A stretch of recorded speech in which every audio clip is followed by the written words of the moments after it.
The voice world is a magical place. Many, many amazing things have been built. But there's huge opportunities to build better and more immersive voice experiences. I asked two very talented voice development gurus, Mark Tucker and Allen Firstenberg, to join me today to talk about what are the technology changes that need to be made so voice can take the leap forward to the next great experiences. So before we get started in the questions, Mark, please introduce yourself. So Mark Tucker, Senior Technical Director at Rain Agency. I've been doing voice technology since 2016 when I discovered that Alexa existed and that I could program for it. So just have fallen in love with the technology and really enjoy. And so you'll find me on social media or speaking at conferences or hanging out with Alan on our Two Voice Devs podcast. Awesome. I'm going to put a little plug in for the Two Voice Devs podcast. Definitely listen to it. All right, Alan, please introduce yourself. Hey there, I'm Allen Firstenberg. As Mark said, I am the other half of the Two Voice Devs podcast that Mark and I do every week, where we talk about similar subjects is what we're going to be talking about today, and that's what technology do we need to actually use as developers to build voice actions and skills. I'm a Google developer expert, so that's kind of my hobby in a lot of ways. And professionally, I'm a project manager for Objective Consulting, where I help clients kind of figure out where to use new technologies to help them do what they are already doing. Great, thanks, Alan. So quick intro, I do Roger Kibbe. I do developer evangelism for Samsung, Bixby, and conversational AI products. I've been doing voice it's been since 2017, not 2016 like you, Mark. I founded a voice startup and I did a bunch of voice consulting, and I just am amazed by what we can do and really even more excited about what we could do. And that's why I wanted to talk to you guys today, is talk to you about what we could do and a little bit on the technology side, what's kind of holding us back? What are the changes we need to make? So I guess the first question I have for the two of you guys is what kind of tooling improvements are needed to move voice forward? I know when I think about tooling, I think a lot about, I do a lot of comparisons. So I tend to think, what were things like in the early days of the web or in the early days of mobile development, and realize that we're still in the early days of voice development and start making analogies like that. So, in the early days of web development, we were editing HTML with, text editors. And it wasn't until we started to get tools like Dreamweaver and we started to get systems like content management systems that tied into, bigger platforms, that we were able to begin to say, to really start to get some of the nice stuff out of the web. Before then, it was there and we could see the potential. There was a lot of potential. We kept talking about the potential, but it wasn't until we had those tools that we could really start to unleash it. So I think that's what we're going to start seeing, and what we really need when it comes to voice development are tools like voice-specific content management systems, or the real ways that we can edit not just the broad text-to-speech systems, but really be able to edit the audio nuances of what we want to reply with, how we want it to sound, shape the entire soundscape about our replies. And once we start getting those tools and putting them in the hands of people who are not developers, and yet still tied in with the developer systems, then I think we're gonna start getting to where audio and voice become really, really powerful. Yeah, I totally agree. We've had that conversation with Alan and I for a long time about different things, and his open source project, Multivocal, and my open source project, Speech Markdown, are all trying to help fill that gap that developers need of how to better develop and deliver content. I looked at this tools question a little bit differently. I looked at it more like, what tools could the major platforms provide to us to help us? And so, I thought of things like, I love the fact that I can plug poly voices into Alexa, and I do have some voice options when I'm doing Google Actions. But I would really like to be able to plug in any voice, any TTS voice into the system and not have it be so closed. So allow pluggability, allowing anything that a first party voice experience can do, that the providers can do. I want to be able to do in the third-party actions and skills and apps that I create. So if there's any disparity in what I can do as a developer versus what the platforms currently deliver, I want those tools. And like one of those things, voice is used, in a huge way with audio. And on Alexa, the audio player has been not really changed in a long time. And there's this awkwardness of when you go from a skill into a voice audio player experience, and then getting out of that audio player experience and picking up back where you left off. And there needs to be some smoothness added there. So those are some of the things that I've been thinking about. And I think this actually raises another problem when we start looking at the specific platforms. And that's that each of them provide in some ways similar capabilities. But once you start getting past the basics, they're very, very different in a lot of ways. Right. So the Google long form audio experience is very different than the Alexa long form audio experience, than the Bixby long form audio experience. And having a way, not so much that the platforms themselves need to provide the same experience, but have some way that we could create either through a third party tool, possibly something like Jovo, to make it so that we can create, I wouldn't say write once, run everywhere, because that mantra's never quite worked, but at least make it a little easier on developers so that we can be assured that if we want a certain set of features, we've got a pretty good chance of being able to move it to the different platforms to at least some degree of ease. Yeah, no, I would agree. Interesting, Alan. It struck me that although they may be different, you kind of want a minimum viable product, minimum viable capabilities that would be expected as any developer across these platforms. So if you could do it in one platform, you could probably do it in the other platform. And I think we're far, far from it today. And just Very a little far. comment, I got a laugh when you're talking about the web in the 90s, and I remember hand editing HTML with Emacs and going back to those days. So, and I'm not sure voice is that much further along than those days, but I don't think we are. I mean, even without just looking at SSML, which is one tiny bit of the whole set of tools that we have at our command right now. We have a broad notion of what intents are, how to get input in. But even there, that's a very, very crude tool. And we have very, very crude tools to model our conversations. So when designers kind of hand us, here's the conversation, make it happen, we now have a lot of challenges just to turn that into something that works. And I think there's a lot that we need to do there. And that's including addressing things like, how do we manage conversational state across the conversation? How do we manage it between conversations? Do we want to manage it between conversations? These are all very, very early notions. And we've got very, very rough tools to handle that right now. And I think we need to build up on them to really make it more robust and more conversational, more of what people expect when they talk to these agents. Yeah, and you had mentioned different experiences based on which audio player or different conversations. So getting to the point where there is like a higher level idea of components, where a component would have a playlist or a list of things to play and the different things that you want to control that, or even like a whole conversation flow. Maybe I don't want to have to code a flow for purchasing an item, and Alexa gives me one of those built in, and in fact takes over as part of that flow. So me as a developer, I'm isolated from having to worry about protecting somebody's credit card information or things along those lines. But there's other flows like sending a text message from a voice app, or filling in some sort of a questionnaire.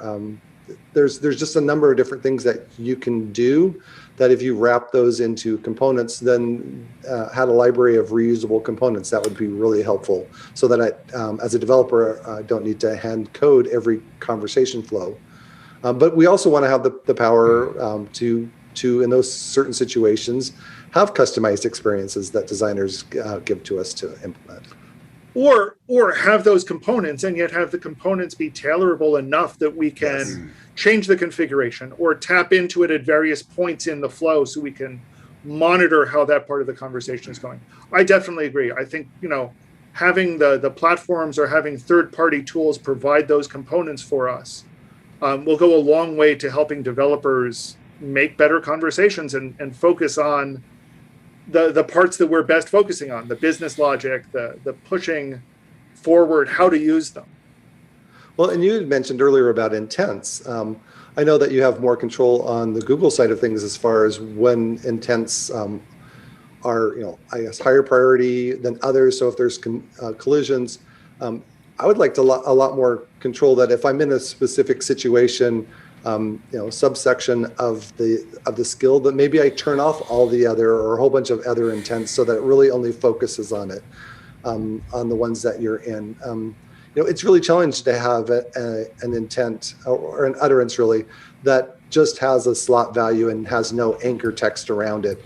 But sometimes that's just exactly how users want to respond. They just want to give the name of the product or identify the item or something, and you don't want to have that anchor text, but it makes it really hard, especially if you're working in a cross-platform manner, to implement that type of stuff, so that you really, the system is understanding what the user is saying in the context, with the fine-grained control that's needed in those situations. And I think, Roger, this goes to what you were saying a few minutes ago, that we need that kind of baseline level of cross-platform, and this is something that's so basic. It's literally the collecting what the user said, and already we've got huge differences between the major platforms about how to do that, to the point where you can't do exactly the same thing. You can get close, but you can't quite get there.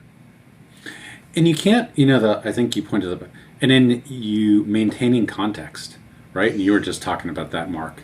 That's super challenging in all the platforms in their own way. Some do something a little better than another, but that's so critical. And it strikes me when I've seen the different voice platforms, and this isn't surprising, but they were kind of built with a little bit of a web mentality in mind. Like, this is a defined UI flow that kind of defines how I do things. And so I built this kind of framework with that kind of thinking in mind. Now, I don't blame the people that did it, because everyone would do the same thing. Voice is new. But really, voice is so not defined, so open. People can say things out of order. They can go back. They can do, we do it all the time in our conversations. And it feels to me like the existing frameworks sometimes get awfully rigid is how they want you to create things. And that then you end up writing an awful lot of code. And I for one, as a developer, I hate writing plumbing code. Yes. Right? I want something that takes away a bunch of that plumbing for me and then write the interesting stuff. We're still, with any of the platforms, writing a bunch of plumbing code because they haven't been optimized. But we're still in the early days. I mean, I'll just go back to your example of the early web, Alan. It was pretty bad.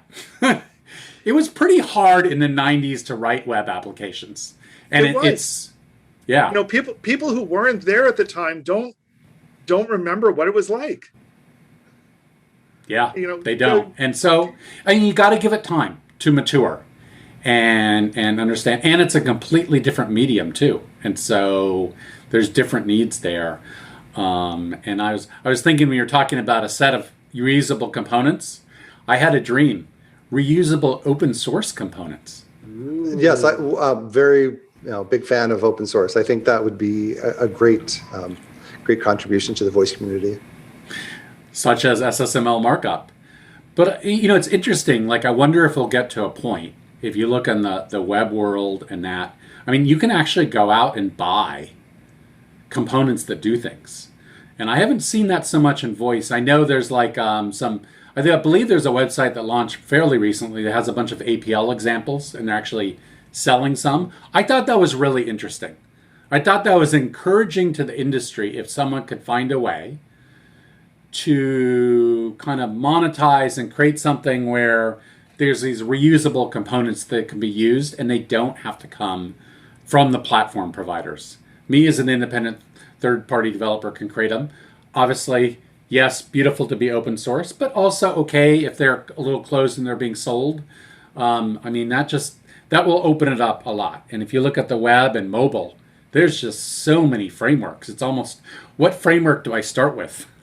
Yeah, so, like you say, there's like, I could go to ThemeForce and I can find for whatever, if I'm doing Angular or Vue.js or React, I can find components. I can say, oh, I want to use Tailwind or I want to use Bootstrap. There's just so many different, frameworks and components that are available that really help as a developer to speed, put the money and the return on investment where, me as an individual developer or the teams that I work on, where we have talents and pick up where other people are selling those components. So yeah, those things exist. And, I'm a big user of Jovo because of its cross-platform nature, but there aren't really any libraries to plug into it like a React or an Angular that then takes that basic plumbing and makes it even easier.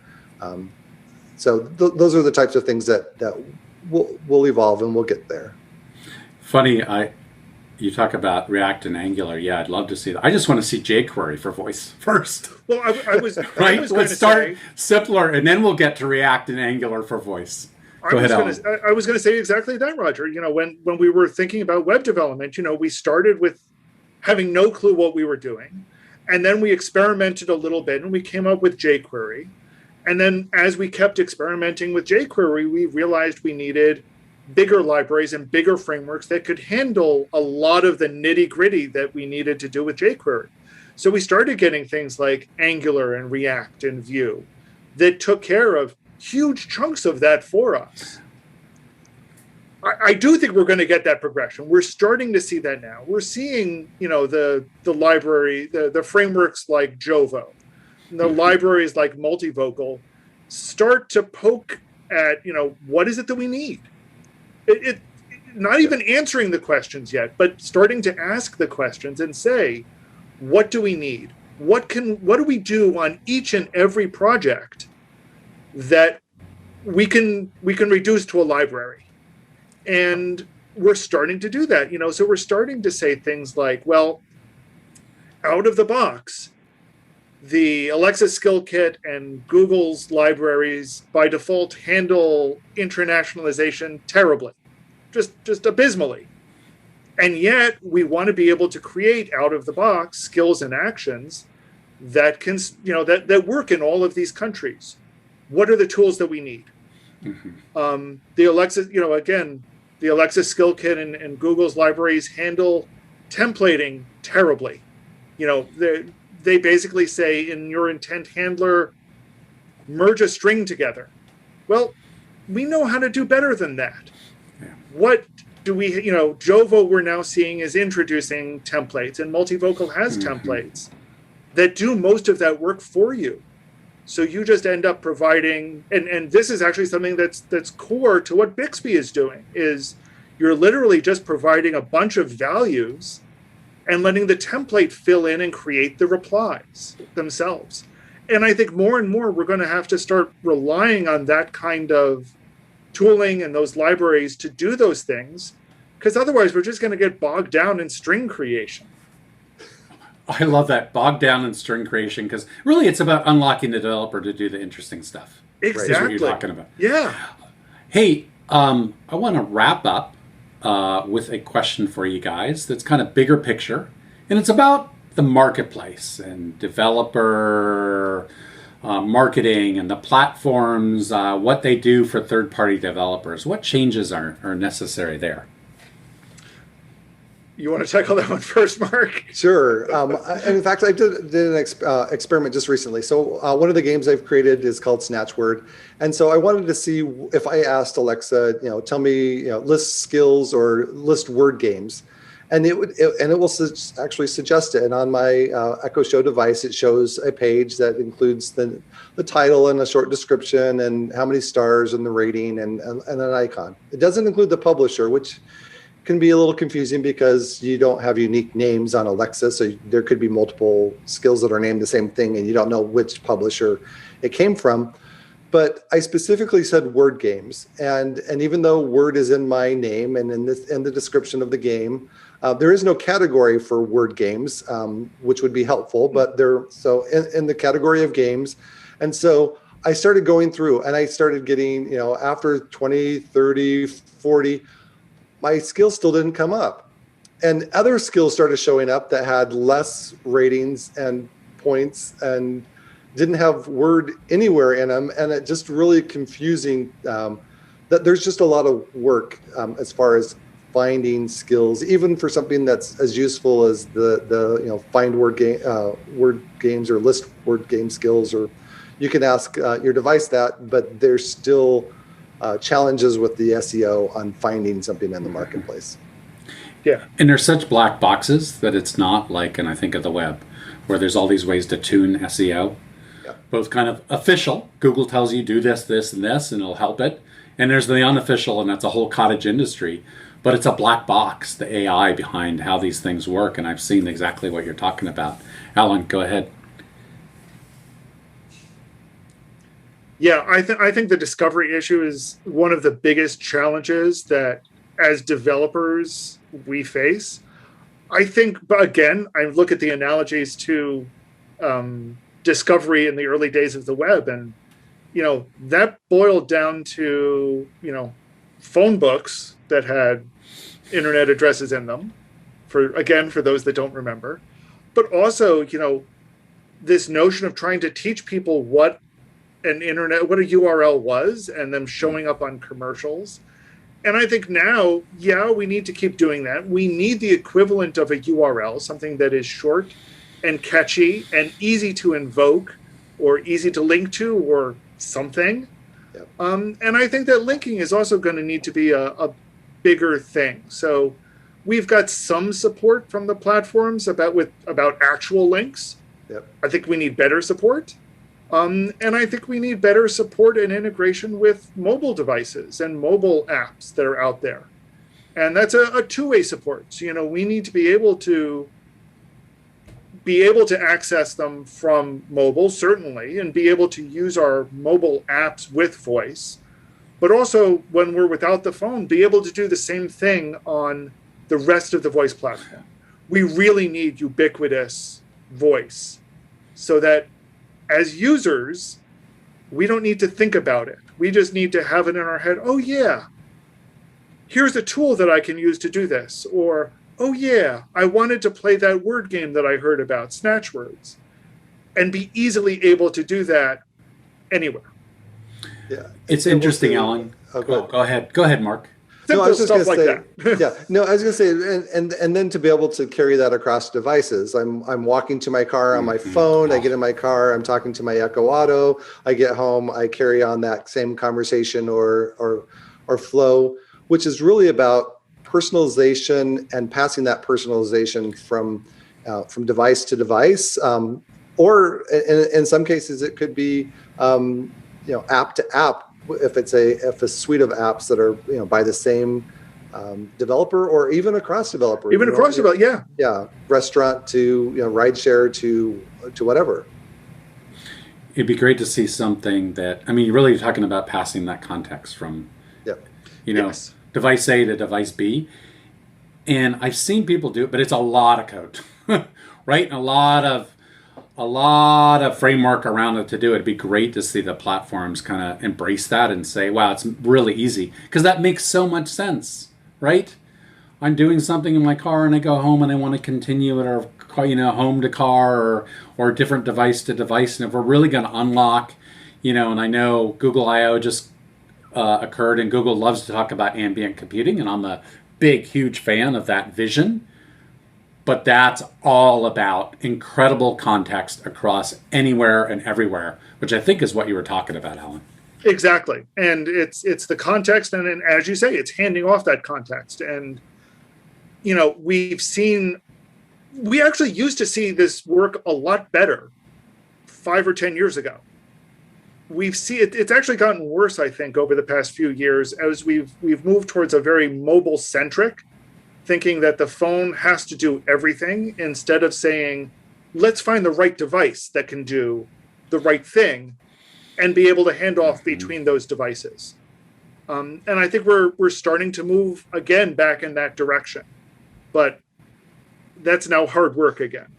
But you're right. I think that's where we have to go. Hey guys, I think we could talk about this for probably a couple hours, but we are going to have to wrap this up. So if people want to continue the conversation, would love to follow you on social media or otherwise, what's the best way to do so? I'll start with you, Alan. So I can be found on Twitter at @Furstenberg. You can also find me on LinkedIn as my name, Allen Firstenberg. And tune in to Two Voice Devs. We're on most of the major podcast platforms, and we have a channel on YouTube that you can search for. Mark? Yeah, so Twitter is primarily where I'm at, Mark Tucker. And I have to put a plug in for Alan. He does weekly office hours. And if you just want to hang out and have a specific question about Google Assistant or just want to talk voice tech in general, go hang out over on his office hours. Awesome. And I can be reached on Twitter at Roger Kibbe or on LinkedIn. And hey, thanks guys. Like I said, this is probably a 2-hour conversation, but want to make it succinct and just talk about some changes that we all feel are necessary because we're all so excited about this platform and this voice and where it can go. We're itching for these changes. So thank you so much. Thanks for having us, Roger. Yeah, it was great talking with you, Roger. And as always, again, with you, Alan. And with Perfect. you, Mark. Yeah, this has been fun. I just have to say, while I have both of you on, that I respect both of you hugely. And I just always appreciate when we have a chance to chat. Oh, No, I love talking to you guys. I can't same. get enough of it. Absolutely the same. I was thinking about it. I think this is one of the first times that we've had the three of us actually talking, just the three of us talking in one place at the time. We've had other isolated overlaps, but I think this is the first time that all three of us have carried out a conversation. Yeah, I would. Well, we'll have to do it more. We'll have to do it in person as things are opening up Yes. and everything.